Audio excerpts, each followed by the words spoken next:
Good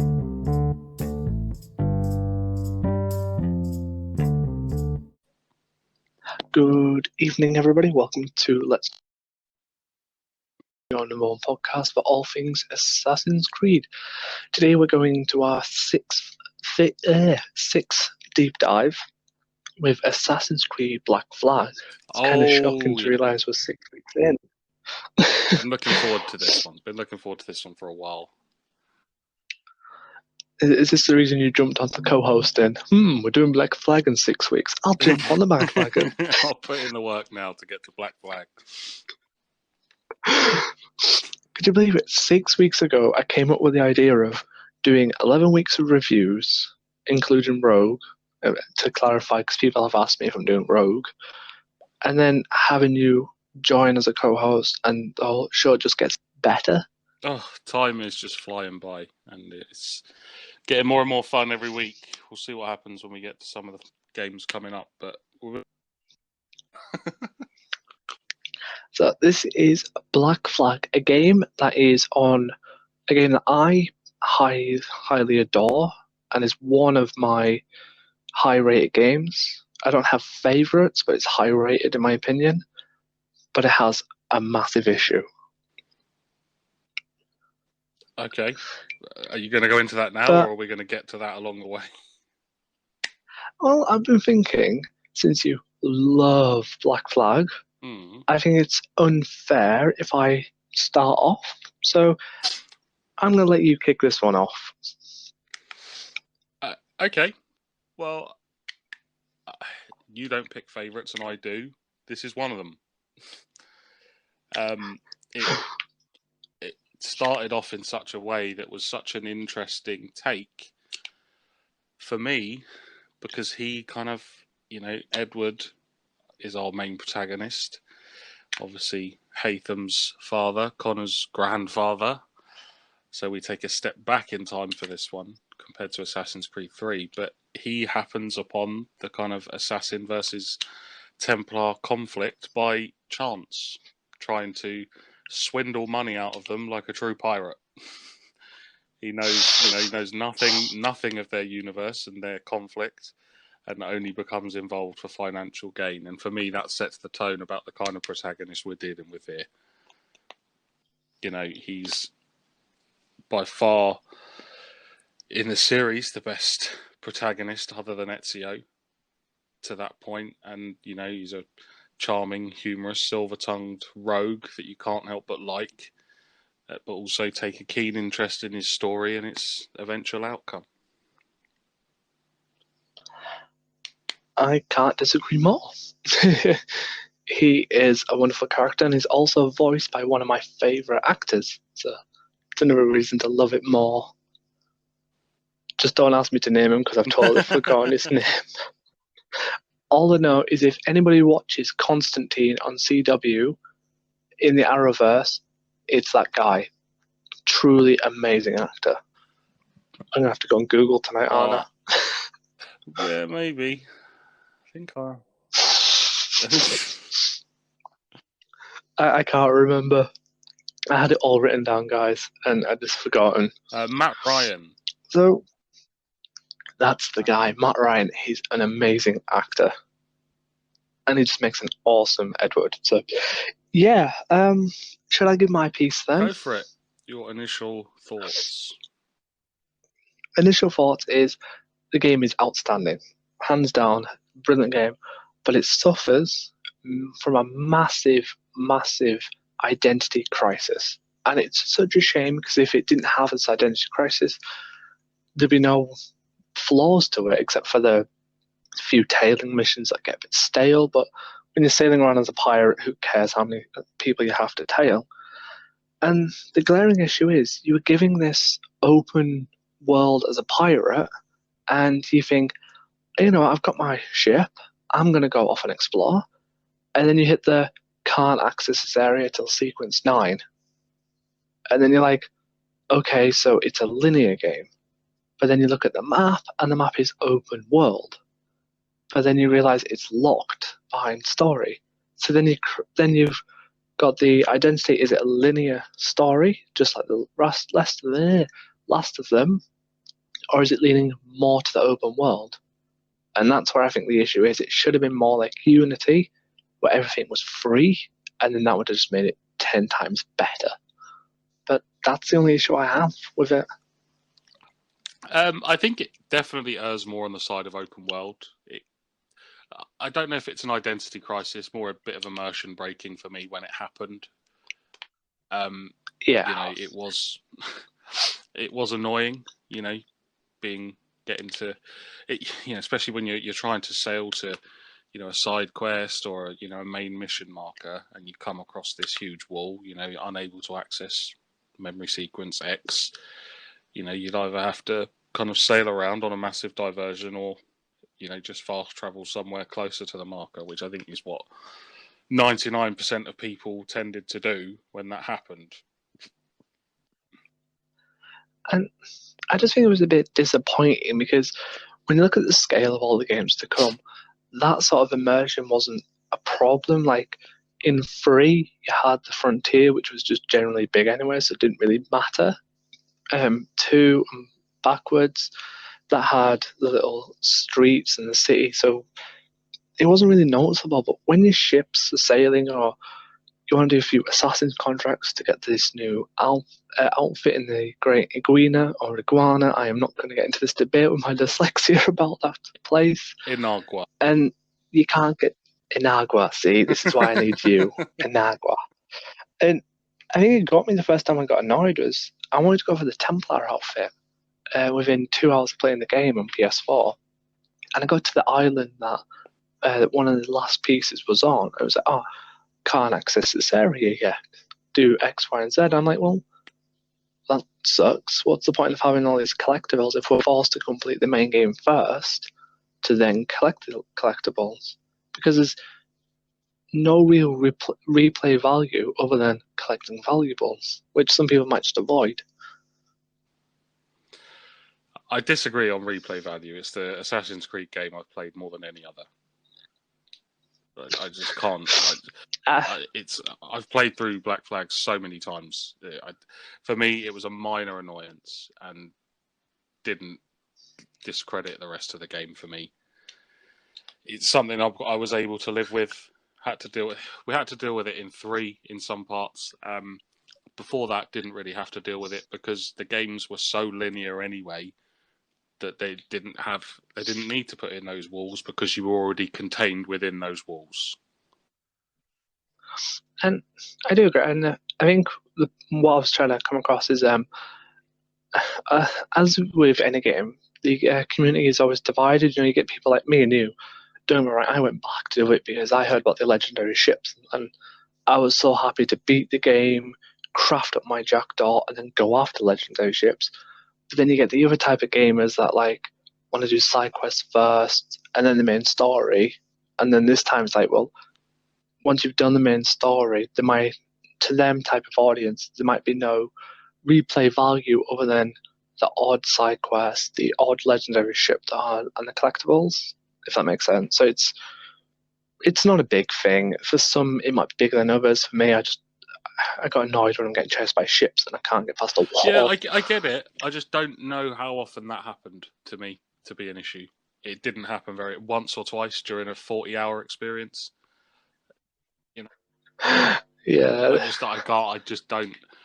I've got it on my list as one thing that was annoying, and it is annoying still to this day. But it's not as much of a problem for me because it doesn't happen. Sorry, I think my phone just started doing some weird click and trickling. Sorry, Josh. I think you just cut out slightly. Yeah, no, it's just saying that it was annoying, but it just didn't happen often enough for me to really think of it as a really bad thing. It's on my list of annoyances about the game, but yeah, won't lose any sleep over it. Oh no, I do agree with that. I think for me, I ran into it a lot because I love to play Angry Mermaid and just explore everything. And I will explain what Angry Mermaid is in a minute because everyone's going to be so confused. And because of how I play Black Flag, I just wanted to be this awesome pirate because it was so fun. I think I ran into the issue about hundreds of times because I'm the idiot that would go left instead of right, and then I'm back into that wall. So I think that's just Yeah. possibly If me it's exploring if it's wrong. the same wall, I don't think we can count it 100 times. Uh, I think it was a same wall about 5 times once. I think the best example is Havana. There was a set route to get to Havana really early on in the game, but I was the idiot that thought, what if I went the other way to Havana? And then I realized it was locked, and then tried to go a different way to Havana, and that was locked. And I think that was just because I'm the guy who likes to explore every inch of a map really early on.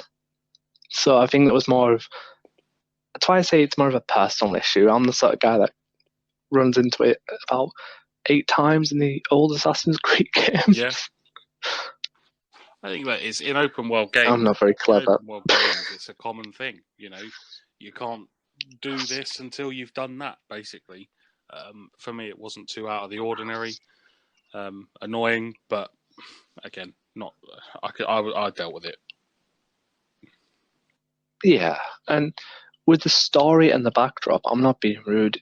They could have put more walls in, and I don't think it was taken away because the way it was written was different. You know, like you did say at the start, this was somebody new coming into the backdrop. This wasn't an assassin. This was just a pirate out for cash that suddenly fell into the Brotherhood and was really kind of intriguing to be done. And I want more games like Black Flag. Truthfully, I want more stories where you're not an assassin from birth. You just fall into it. It seemed more growth for the character. Yeah, I think so. It was a real, real interesting take. You know, you're given this character who immediately has no kind of personal stake in either side, unlike the kind of, protagonists of old. Although Ezio didn't start out in the Brotherhood, he's very quickly given a personal stake in this conflict. Whereas for the large part of the beginning of the game, Edward is only there for money. He doesn't even know what this is and what they're fighting about. He just thinks he's got this cube that might get him a few pennies. And that's all he's thinking about. And it was a real kind of unique perspective, certainly in the Assassin's Creed kind of franchise to date.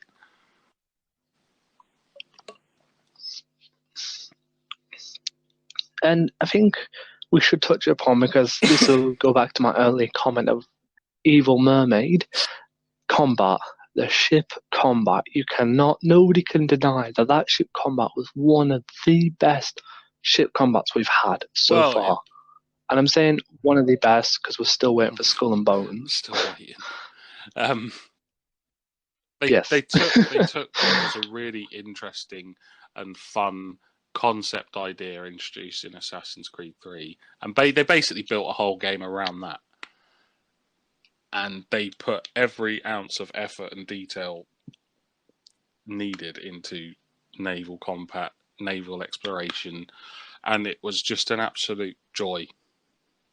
Absolute joy. It just doesn't get old. I really want to go play it again. And I think one of the things I enjoyed, and I don't know if you ever did this, but there was a trophy on PlayStation where you've got to swim, I think it's 1,000 kilometers. Yeah. I think it's about that. And I was kind of the idiot that didn't know how to actually work my ship for about half the game. And to get around it, we used to spot ships with a spyglass. And I would then dive into the water and just swim to the ships, take them out, and to everyone, to the NPCs, I just look like a killer mermaid because there's no ships in the water and there's just some dude crawling up the side of the ship. Release the Kraken. I think I did that for half the game. Pretty much. I tried to take on the legendary ship doing that, and for the record, it failed. You cannot just swim into a legendary ship. I tried it with Odyssey and that failed too, but yeah, Black Flag has to be. I don't know how much more we can praise it. Like, I can't find And that it's, many vaults, just visually as truthfully. well, that, the world is just absolutely stunning. I mean, it's, up to this point, probably, I don't think there's any question, the most kind of gorgeous that an Assassin's Creed game had looked so far. Sailing across the kind of this huge expanse of the Caribbean with so many gorgeous kind of different islands, unique destinations, and you throw in all this kind of swashbuckling, piracy along the way. I just think it provided some of the most kind of memorable and just rewarding stretches of gameplay in the franchise. And also not just in the franchise, but just one of the most visually satisfying and impressive games of its time.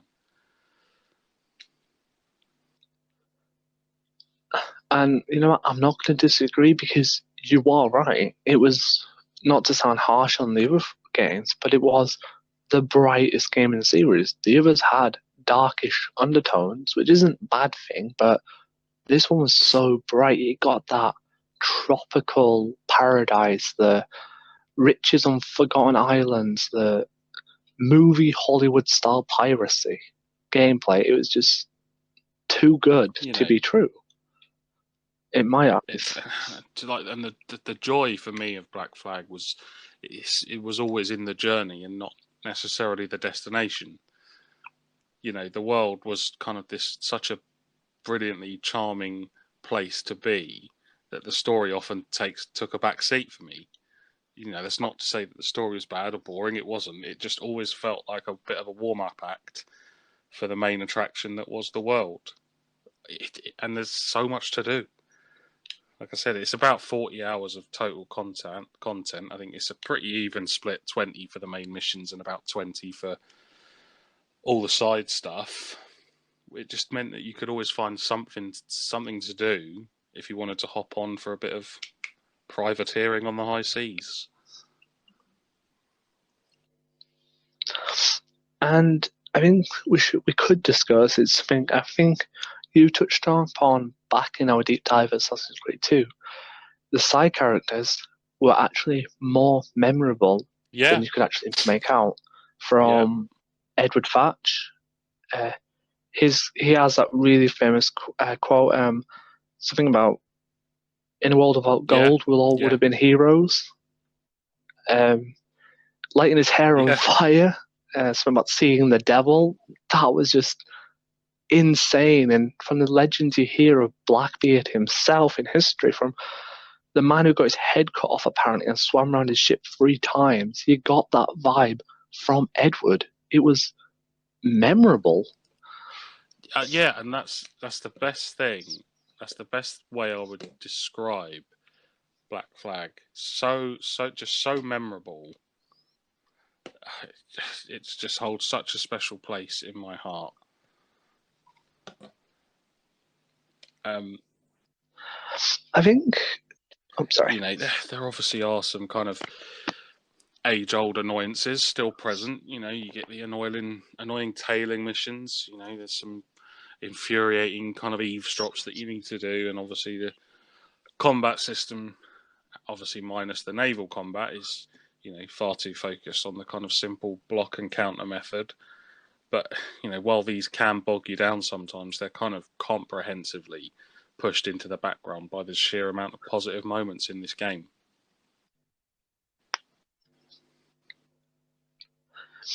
I think as well, and this is kind of a weird one, but what it does for the series as a whole was actually kind of, I think, the pioneer moment of making the games less linear as in the world and more open world, because after that we got Unity on the PS4, just how Black Flag was on the PS4, and that was 100% open world.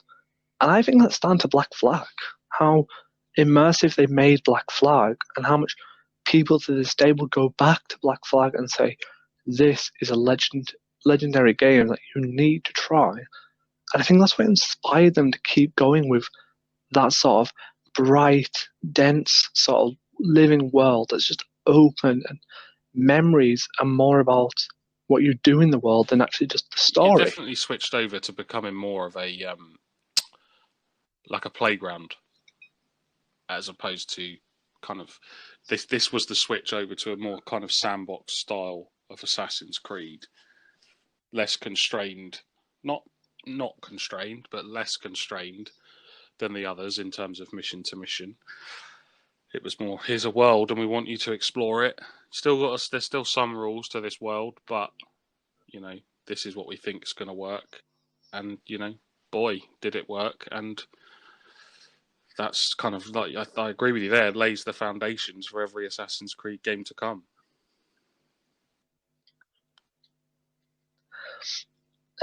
And I'm now literally scratching my head, like, of what more can we say about this game? All the other games we've had valid points to criticism, to positives, but if we just look at Black Flag, it always gets outshined by the memorable side characters, the lush world. The combat was maybe samey, but it didn't matter because it just felt it fit. You felt like a You pirate. felt like a pirate. Who didn't have that childhood dream? I just want to be a pirate on the high seas, and it just fulfilled that dream for all of us. It just hit every note of nostalgia that needed to be hit to make it a monumental success.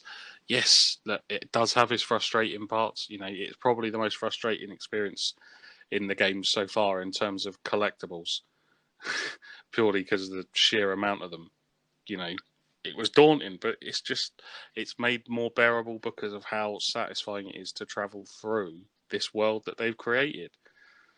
So, oh no, I've got to stop the ship and get off and explore this beautiful island in the middle of nowhere and hunt for treasure like a pirate. I mean, why?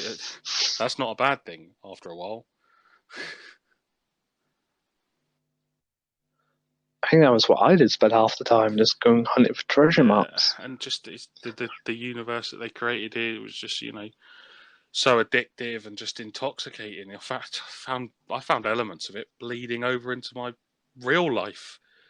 I'd walk around my house singing sea shanties and longing once again to sail the seven seas, calling my dad matey and my mum wench. It made me feel like a pirate. Dread to see you be walking around with like an eye patch and everything, kind of stereotypical pirate. I've got a wooden one just for a bit.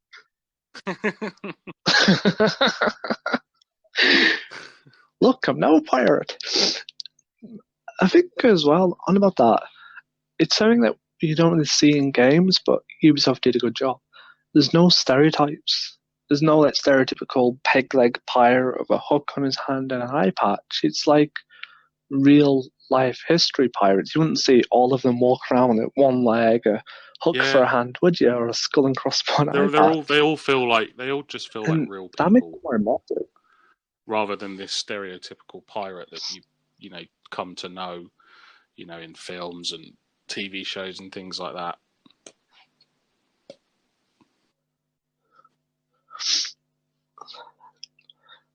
Oh, Chris. I'm trying to think now what else to discuss about this monumentally amazing game. I don't know. I just love it to pieces. And it has some of the best Easter eggs I've found so far. Like in one of the diving bells, you can see a giant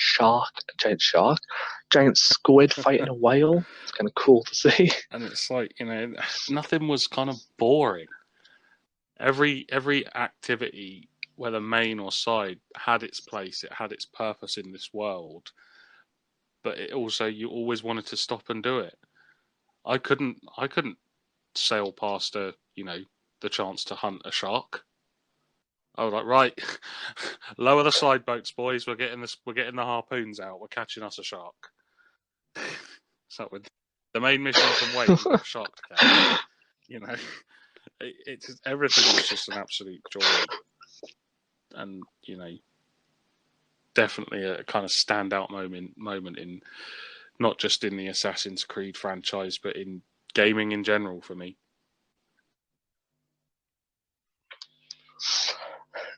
So I think there's no more we can actually praise this game or really diss this game. So I think it's best to talk about our fondest memories of the game.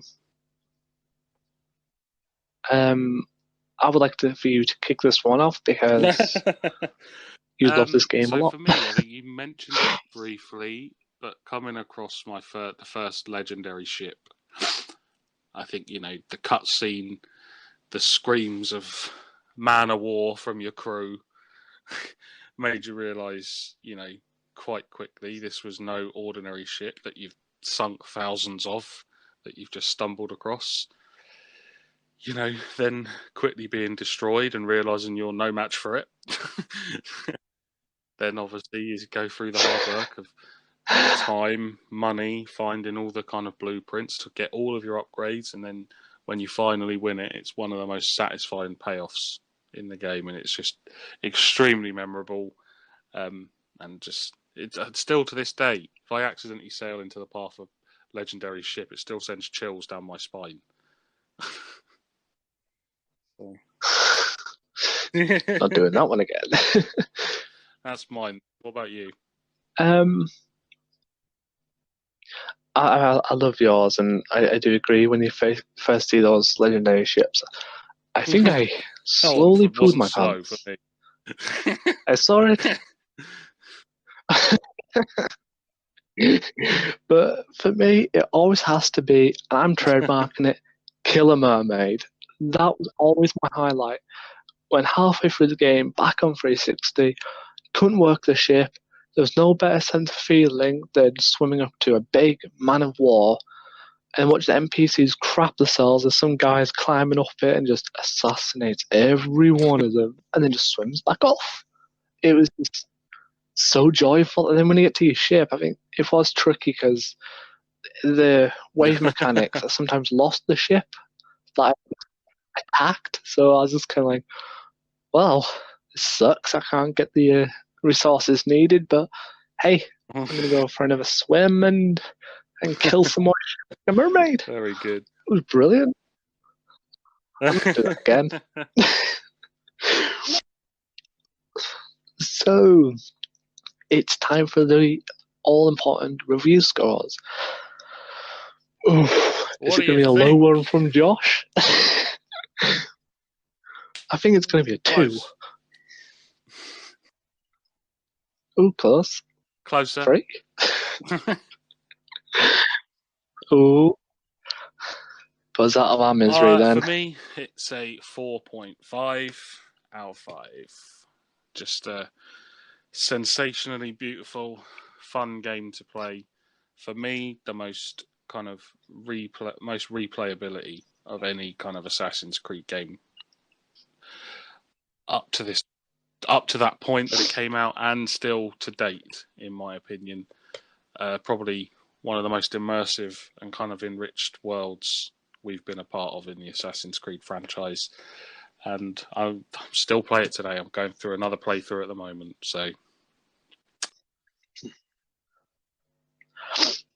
Well, if you do another playthrough, I can't wait to see the screenshots you might sneak onto our Instagram account. I've already had one. Oh, I know. I quite enjoyed that one. I was tempted to like it, but I was like, no, you're not supposed to like your own photos. It's not very sensible. Are we doing? For me, I didn't know we were doing 4.8. those integers. I thought it was just 0.5 and 0. I don't know. I'm going to make it up. I don't know. 4.5. Let's just be serious. 4.5. I want to say 4.8, but to be deadly serious, it will be a 4.5. Same as you, it was immersive. I just feel like, and this is just more of a personal taste, I wished it wasn't linear. I wish it was this free Unity style open world, just because, I don't know, I just really wanted to do more piratey stuff, and I didn't want to have to complete the story to do more piratey stuff, but that's because I'm lazy, and I just wanted to burn I wish ships. It was more like Unity. Add that to the list of things nobody says ever. When we get to Unity in 2 weeks, I'm gonna be praising that game. I love Unity. You love all of them. Well, I do, but more discussed next when we get to Unity, if you take away all the bugs and a few of the issues, No, we're not it's a talking about stunning that game. tonight. Yeah. No, but because next week's topic is Hang on, Rogue, that gives which it a 9 out of judging 10 total. So that's our highest so far, right? yeah, I totally forgot about maths I think for a if I remember second. That's why I rightly, didn't see the score. 3 took the highest spot so far last week, and then 4 has got now taken Yes. the lead.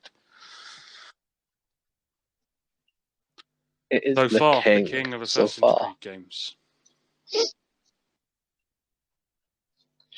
But there is still 1, 2, There are 4 more 5, games to come.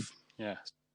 No, 5. Who knows? The battle for the top. Yeah, the battle 5. for the top spot. Told you I'm not. It's gonna heat up in coming weeks. Oh, grab a seat. So, grab a seat. Two Don't things. worry, And next, you're only gonna need the edge.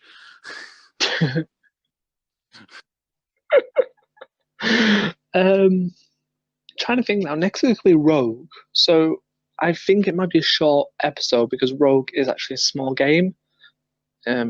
I think it's on the same line as Liberation, but I've decided to include it on the list because of its tie-in with Unity. If it didn't have Unity's tie-in, I would have left it alone, just like I have done with Liberation. So there is a reason. It's just because it connects to Unity why we're doing Rogue, because it just fits. So that might be a short episode, but before we go, I'm going to do a shameless plug. We have opened our Discord server. If any of you haven't seen Twitter. Whoop. So if you pop on over to Twitter, there's a link in the description. Check out the pinned tweet. I think I said that right. You'll find a link to the Discord group. Come join. You can chat with me and Josh. And you can actually join in with any discussion we have from any of the episodes, past, present, and future. But also, anything you discuss can be, if you so wish it, be brought up in a podcast episode. So it gives you guys a chance to take part in the actual episodes, and any screenshots you share and you so wish it can be added to our Instagram. So I think that's all fair. Yeah, you come meet in, us, join the conversation, and we share your wonderful work. Assassin's Creed with us until you're blue in the face. Talk to us about recent episodes, upcoming episodes. We'll, do our best to, get all of you involved with this project as much as you'd like to be, basically. The link's also in our Instagram bio as well, so check it out. I forgot about it. I forgot I added that. See, it's not my week, guys. It's one of those weeks where my brain's just gone, do. So, thank you all for tuning in. Guys. And see you soon. I think we're going to sign off.